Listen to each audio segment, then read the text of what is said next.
शुरुआत करते हैं इस वक्त की बड़ी खबर से। जम्मू कश्मीर में आतंकी साजिश के तार बिहार से जुड़ गए हैं। जी हां, सही सुन रहे हैं आप। जम्मू कश्मीर के डीजीपी दिलबाग सिंह ने बड़ा खुलासा किया है।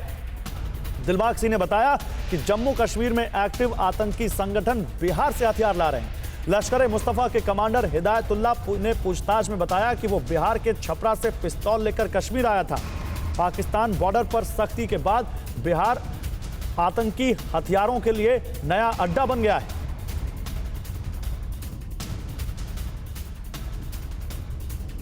और जम्मू कश्मीर के डीजीपी दिलबाग सिंह खुद इस वक्त हमारे साथ लाइव जुड़ रहे हैं। सर, बहुत स्वागत है आपका टीवी9 भारतवर्ष पर। Good morning.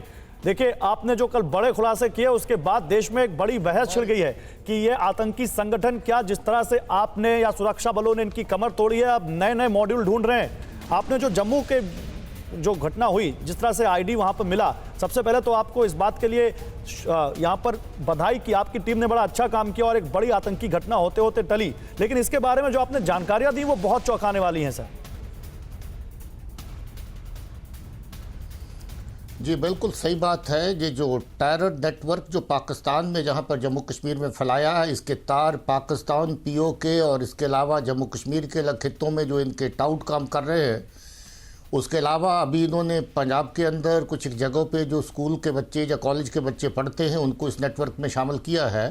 और इसके साथ ही जो इस केस के अंदर जो चीज़ सामने आई, इनको हथियारों की इतनी किल्लत, इतनी कमी महसूस होने लगी क्योंकि पिछले साल हम लोगों ने लगभग 450 वेपन पाकिस्तान से जो लाया गया था वो पकड़ लिया और हथियारों की किल्लत को पूरा करने के लिए इन्होंने बिहार से वेपन मंगवाना शुरू किया।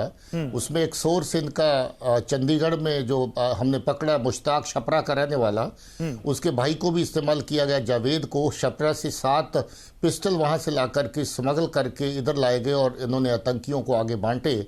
इस तरह का नेटवर्क जो इन्होंने पैन इंडिया बनाने की कोशिश करी है, उसमें काफ़ी बड़ी कामयाबी मिली है। और आईडी का मैं पहले जिक्र कर चुका हूं कल भी कि ये आईडी जो पुलवामा अटैक की दूसरी एनिवर्सरी के ऊपर इनका था। सर, उस आईडी पर आते हैं, जहां सर, उस आईडी पर आते हैं। कहीं शहर के पुलवामा टेरर अटैक की बरसी पर जो आतंकी साजिश की पाकिस्तान समर्थित आतंकवादी संगठनों ने, उस पर आते हैं। लेकिन आपने एक बड़ी बात कही है। आपने कहा है कि नया मॉड्यूल ढूंढ रहे हैं आतंकी संगठन। आपने ये भी कहा कि जो द रेजिस्टेंस फोर्स यानी जो टीआरएफ नया संगठन है, वो दरअसल वो लश्कर-ए-तैयबा का नया नाम है और लश्कर-ए-मुस्तफा वो जैश-ए-मोहम्मद का नया नाम है। यानी ये आतंकी संगठन जो पुराने नामों से चल रहे थे, अब नए नए नामों से ये कश्मीर में ऑपरेट करने की कोशिश कर रहे हैं। जी बिल्कुल सही बात है। 370 की एब्रोगेशन के इर्द गिर्द इन्होंने जो पाकिस्तान से 30 साल से मिलिटेंसी यहाँ पर रखी गई है जम्मू कश्मीर के अंदर, उसको लोकल नाम देने की कोशिश करी। हालांकि हर तरह की सपोर्ट पाकिस्तान से चलती है। वही जैश-ए-मोहम्मद और लश्कर-ए-तैयबा जो बहुत खतरनाक संगठन जो पाकिस्तान की सरजमीन से जहां पर काम करते हैं, लोगों की जान और माल की बर्बादी करते हैं, उनको नए नाम देने की कोशिश करी गई। टीआरएफ द रेजिस्टेंस फ्रंट बनाया गया, जिसमें शुरू में लश्कर और जैश के लोग मिलकर काम करते थे, कुछ लोग हिजब मुजाहिदीन के भी काम करते थे उसके अंदर, मगर सब्सिक्वेंटली ये एलईटी का एक तरह का मान लीजिए लोकल फ्रंट जहां का बन गया। और इसके साथ जैश-ए-मोहम्मद ने भी अलग अलग तरह की कोशिशें शुरू करी, जिसमें लश्कर-ए-मुस्तफा जो पिछले कुछ अगस्त 20 में जो बनाया गया और लश्कर-ए-मुस्तफा का चीफ इसको हिदायतुल्लाह को बनाया गया था। इस तरह की कार्रवाइयां जो करें तो जैश-ए-मोहम्मद सपोर्ट सिस्टम सारे का सारा पाकिस्तान से जैश-ए-मोहम्मद जुटाए, मगर जब लगभग एक हफ्ते में एफएटीएफ की एक मीटिंग होने वाली है, फाइनेंशियल एक्शन टास्क फोर्स, जो इस बात पे फैसला करेगा कि पाकिस्तान को क्या ग्रे लिस्ट से ब्लैक लिस्ट कर दिया जाए, जिसके बाद पाकिस्तान की लगभग कोई फाइनेंशियल एड नहीं मिलेगी। पाकिस्तान बहुत मुसीबतों में घिर जाएगा। तो क्या ये पाकिस्तान की एक नई साजिश, एक नई कोशिश कि एफएटीएफ के उस चंगुल से ही बच जाएं और जो उनकी आतंकी साजिशें हैं, जो मंसूबे हैं, वो भी चलते रहें? मंशा बड़ा साफ है, जैसे आपने कहा है कि वो आतंकी कार्रवाइयां तो पाकिस्तान और पाकिस्तान की एजेंसीज करें, मगर उसका नाम कहीं लोकल फ्रंट के नाम पर चढ़ाया जाए। उसका जो कार्रवाई का सिला है, कार्रवाई के लिए जो नाम देना है, वो किसी लोकल जो आउटफिट को दिया जाए। इसीलिए जो आउटफिट जो है वो पिछले लगभग 2 साल से बनाए थे और अभी वाला जो नया आउटफिट बनाया है लश्कर-ए-मुस्तफा, ये अगस्त 20 में बनाया गया। पाकिस्तान हर साजिश जो वहाँ से करते हैं, इसकी एजेंसी जो वहाँ से साजिश करती हैं, हथियार भेज के, जो एक्सप्लोजिव मटेरियल भेज के जो जहाँ पर आतंकी कार्रवाइयाँ करते हैं, हर तरह की लॉजिस्टिक सपोर्ट और फिजिकल सपोर्ट वो खुद देते हैं, मगर चाहते हैं कि नाम पाकिस्तान और उसकी एजेंसीज का ना आए। मैं आपको बता दूं कि पुलवामा अटैक के बाद मई 19 में, ये फरवरी में 14 फरवरी 19 को हुआ था पुलवामा का अटैक, उसके बाद एक और बहुत बड़ी आईडी बनाई थी उसी तर्ज के ऊपर पुलवामा 2 का अटैक करने के लिए। हदायतुल्लाह के नाम पे कार खरीदी गई, इसी हदायतुल्लाह के नाम पे, जिसको अभी LEM हम कहते हैं, लश्कर मुतफ़ा का चीफ कहते हैं। अच्छा। इसने वो कार OLX से खरीदी, उसको पूरा आईडी में कन्वर्ट किया गया, मगर हमारी पुलिस और सुरक्षा बल अलर्ट थे। ये 3 दिन उस कार को लेके घूमते रहे कि हाईवे के ऊपर जा करके फिर से वैसा ब्लास्ट कर सकें जैसे पुलवामा में किया था, मगर इनकी कोशिश फेल हुई, नाकाम हुई। जब ये लेके निकले, हमारे नाकों के बीच में गुजरना था, इनको गाड़ी छोड़ के आखिर भागना पड़ा। और जब गाड़ी का मुआयना किया, उसमें बहुत बड़ी 50 किलो के करीब आईडी लगी हुई थी। उस गाड़ी को बाद में हम लोगों ने ब्लास्ट किया। ये बात है मई 19 की। अब ये पुलवामा 3 जो सेकंड एनिवर्सरी के ऊपर अभी 6.5-7 किलो का आईडी जो बना के रेडीमेड आईडी पाकिस्तान से भेजा गया, उसके निशाने पर सब भीड़ भाड़ वाले इलाके थे। जम्मू का बस स्टैंड, जम्मू का लखदाता बाजार, जहां जौहरी बाजार भी जिसको कहते हैं, और रेलवे स्टेशन, उसके अलावा जहां पर रघुनाथ मंदिर, जिसके ऊपर पहले भी 2 हमले पाकिस्तान और इसके टेररिस्ट आउटफिट कर चुके हैं, उसके ऊपर दोबारा से हमला करने नहीं। और वो आईडी जो पकड़ी आप लोगों ने, देखिए आपने वाकई, जम्मू कश्मीर पुलिस ने, सुरक्षा एजेंसियों ने वाकई काबिले तारीफ काम किया है, इस बात में कोई दो राय नहीं है, वरना एक बड़ा हादसा और बड़ी आतंकी घटना हो सकती थी। लेकिन जो आईडी पकड़ी आप लोगों ने, उस पर कुछ निर्देश लिखे मिले हैं, और वो आईडी पे जो निर्देश लिखे मिले हैं, वैसे क्या ये पता चलता है कि वो सीमा पार पाकिस्तान से बनाए गए थे? और जैसा कि आप लोगों ने कहा कि ये पोर्ट्रे करने की, ये जताने की कोशिश की जा रही है कि ये नौसिखिए हैं, जबकि ये नौसिखिए नहीं जिन्होंने आईडी प्लांट की। वो कढ़ाई नुमा जो आईडी मिली, उसमें शायद ये भी लिखा था कि इधर वाला फेस इधर रखना। उसमें यह है कि कश्मीर में अभी भी इनके 2 आतंकी जो पाकिस्तान के रहने वाले हैं और जैश मोहम्मद के साथ ऑपरेट कर रहे हैं, एक को इस्माइल लंबू कहते हैं और दूसरे को टार्जन कहते हैं। जो पुलवामा 2 की आईडी थी वो टार्जन ने बनाई थी, पहले वाली वलीद ने और इस्माइल ने बनाई थी, और दोनों हमारे निशाने पर हैं, हम उनकी तलाश में हैं। मगर जहां वाले जो लोग ये जो नए जो है नौसिखिए हैं एक्चुअली, क्योंकि इनको आईडी बनाना शायद नहीं आता, इसीलिए पाकिस्तान से रेडीमेड आईडी भेजी गई, जिसकी सिर्फ तारें जोड़ के रख देना था, और उसके अंदर मोस्ट लाइकली टाइमर डिवाइस लगा हुआ है, और टाइमर डिवाइस अपने आप कुछ टाइम के बाद आईडी फट जाती। पाकिस्तान की तरफ से जो हदायत लिखी है उर्दू में, उसमें लिखा गया है कि इसका चेहरा, आईडी का ऊपर वाला हिस्सा दुश्मन की तरफ रखिए, ताकि जिस तरफ आप सबसे ज़्यादा नुकसान करना चाहते हैं, उसका फेस उस तरफ आईडी का करके रख दीजिए, ताकि सारे का सारा इम्पैक्ट उस डायरेक्शन में जाए। इस तरह की हदायत उसके ऊपर लिखी गई थी। सर, लेकिन एक चीज़ बताइए, देखिए आपने हिदायतुल्लाह के हवाले से बहुत बड़े बड़े खुलासे किए हैं, ये जो कनेक्शन आपने बिहार से जोड़ा है, ये कितना गंभीर है, और इसके लिए अब आप लोग क्या करेंगे? क्योंकि देखिए हमें नए नए तरीके दिख रहे हैं, राजस्थान बॉर्डर पर सुरंग खोदने की कोशिशें दिखती रहती हैं, हमें दिखा जम्मू में, सांबा में सुरंग आप लोगों ने पकड़ी। तो जो कश्मीर से जो आतंकी संगठन कश्मीर में घुसपैठ करने की कोशिश करते थे, क्या क्योंकि कश्मीर में आतंकी संगठनों की कमर तोड़ दी गई है, ऑपरेशन ऑल आउट बहुत सक्सेसफुल है, इसलिए क्या वो नए नए इलाके और नए नए रास्ते ढूंढ रहे हैं? इसमें पहले ही कार्रवाई शुरू हो चुकी है। हमने जो लोग इन्वॉल्व थे वहाँ से हथियार ला करके इनको देने में, मुश्ताक एक था छपरा का रहने वाला, उसको हम चंडीगढ़ से पकड़ चुके हैं। जम्मू कश्मीर पुलिस की टुकड़ी वहाँ पर गई थी, चंडीगढ़ में उसकी लोकेशन पाई गई, उसको पकड़ लिया गया है। उसका भाई जावेद उसमें शामिल है, उसको भी पकड़ा जाएगा। इसके अलावा भी सोहेल जो आईडी लेके आया, इसके 2 साथी और हैं जो कश्मीर से पकड़े गए, अथर शकील करके, वो भी नेवा पुलवामा का रहने वाला था।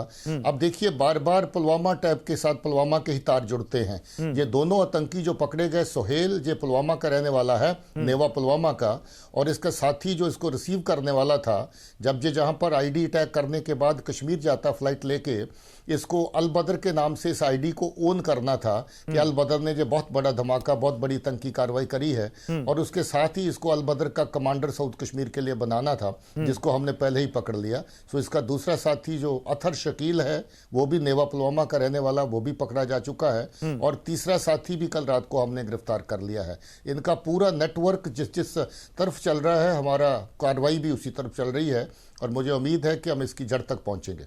ठीक है, लेकिन सर एक चीज आपसे जानना चाहते हैं, क्या आपको लगता है कि ये जितने भी आतंकी संगठन जो जम्मू और कश्मीर में घुसपैठ करने की कोशिश करते हैं या आतंकी हमलों को की साजिश बनाते रहते हैं, क्या इनको अभी भी पाकिस्तान से उसी तरह की एड मिल रही है जो लगातार हमने पहले देखा है, या क्योंकि ये जानने की ये जानकारी आ रही है कि पाकिस्तान से हथियार आने मुश्किल हो रहे हैं, सुरक्षा बल और ज्यादा बहुत अच्छे तरीके से काम कर रहे हैं, इसलिए इन आतंकियों को अब लोकल सपोर्ट की जरूरत पड़ रही है?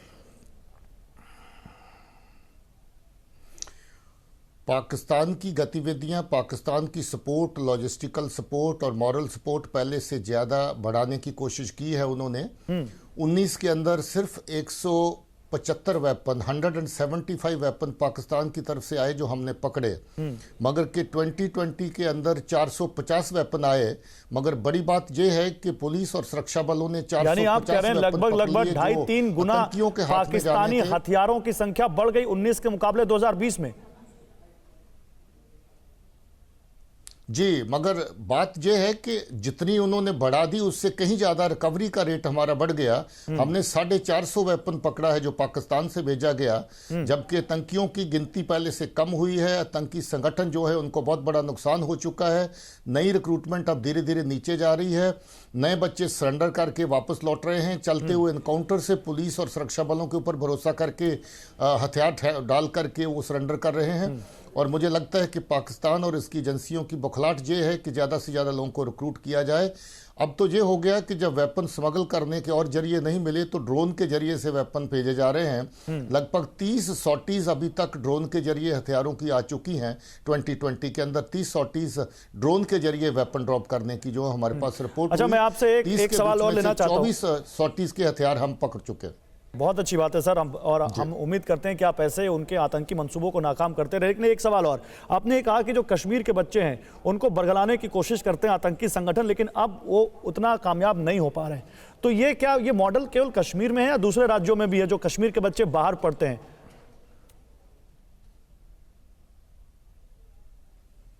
जी, ज़्यादातर तो ये जो देखने को मिला है, ये साउथ कश्मीर की इन्वॉल्वमेंट ही ऐसी जगहों पे फिगर होती है। उसकी वजह शायद ये रही होगी कि वहाँ पर बहुत ज़्यादा आतंकी किसी ज़माने में सक्रिय थे और उनके लोकल कांटेक्ट बच्चों के साथ जिनको छोटे छोटे कामों के लिए इस्तेमाल करते थे काफ़ी ज़्यादा बन जाते हैं। उसके बाद उनकी लिस्ट पाकिस्तान तक पहुंच जाती है और धीरे धीरे उनको मोटिवेट करके मिलिटेंसी की तरफ किसी न किसी तरीके से लाने की कोशिश की जाती है। शुरू में ग्रेनेड फेंकने की, आईडी लगाने की, कहीं पिस्टल शूटिंग करने की, इस तरह की कार्रवाइयों को अंजाम देने के लिए उनको लगाया जाता है। लश्कर तौबा जैश ए मोहम्मद के पोस्टर लगाने के लिए जो लोगों को धमकियां देते हैं कि आप डेमोक्रेटिक प्रक्रिया में हिस्सा ना लें, आप इस तरह की कार्रवाई ना करें, उस तरह का काम ना करें। उसके बाद फिर इनको जब ये कोई ना कोई आतंकी कार्रवाई कर लेते हैं जाने या अनजाने में, उसके बाद फिर इनको आतंकी सर मेरे पास समय कम है, मैं चाहता हूँ 20 सेकंड और आपका लूं। ये सिलसिला अभी भी जारी है। ठीक है, मैं चाहता हूं 20 सेकंड और आपका और लूं। और मैं एक आखिरी सवाल आपसे लेना चाहता हूं, बतौर जम्मू कश्मीर के पुलिस के मुखिया होने के नाते आप कश्मीर के लोगों को, जम्मू के लोगों को क्या कहना चाहेंगे? जम्मू कश्मीर की पुलिस कितनी मुस्तैद है उनकी सुरक्षा में, और आगे आप और कितना इसको और कड़ा करने जा रहे हैं? देखिए, जम्मू कश्मीर पुलिस और अपने बाकी सुरक्षा बल के साथ ही आर्मी की तरफ से जो यूनिट हमारे साथ काम करते हैं, हम सब लोग मिलकर एक टीम की तरह अपने लोगों की हिफाजत के लिए दिन और रात काम करते हैं। हमारी कमिटमेंट का लेवल बहुत हाई है और हम चाहते हैं कि हमारे लोग सुरक्षित हों, जहां पर अमन का माहौल और बेहतर हो और लोगों की तरक्की के रास्ते खुल सकें। तरक्की तभी आती है जब अमन होता है। इस वक्त जम्मू कश्मीर में तरक्की के नए नए प्लान, नए नए मंसूबे गवर्नमेंट की तरफ से बन रहे हैं और चलाए जा रहे हैं। और हमारी कोशिश है कि इसमें अमन का जो सिलसिला है इसको और मजबूत करके हम लोगों को मौका दें कि हर तरह की प्रक्रिया में वो हिस्सा लें और अपनी तरक्की के जितने भी मंसूबे हैं उसमें खुद भागीदार बन के जो है जम्मू कश्मीर को एक नया चेहरा, एक नया रूप दे सके। बहुत शुक्रिया सर, बहुत शुक्रिया अपना कीमती वक्त हमें देने के लिए। तो जम्मू कश्मीर पुलिस के डीजीपी, जम्मू कश्मीर के डीजीपी दिलबाग सिंह हमारे साथ थे और उन्होंने बड़ा तफसील से बताया कि कैसे पाकिस्तान अभी भी जम्मू कश्मीर के जरिए और दूसरे राज्यों के जरिए भी अब घुसपैठ की कोशिश करता है, ड्रोन्स का इस्तेमाल करता है, लेकिन कैसे हमारी सुरक्षा एजेंसियां, हमारे सुरक्षा बल, जम्मू कश्मीर पुलिस उनके आतंकी मंसूबों को नाकाम करती है और अब तो वो नए आतंकी, पुराने आतंकी संगठन नए नामों से ऑपरेट करने की कोशिश कर रहे हैं। न्यूज़ टॉप 9 रोज सुबह 7 बजे और शाम 7 बजे सिर्फ TV9 भारतवर्ष पर।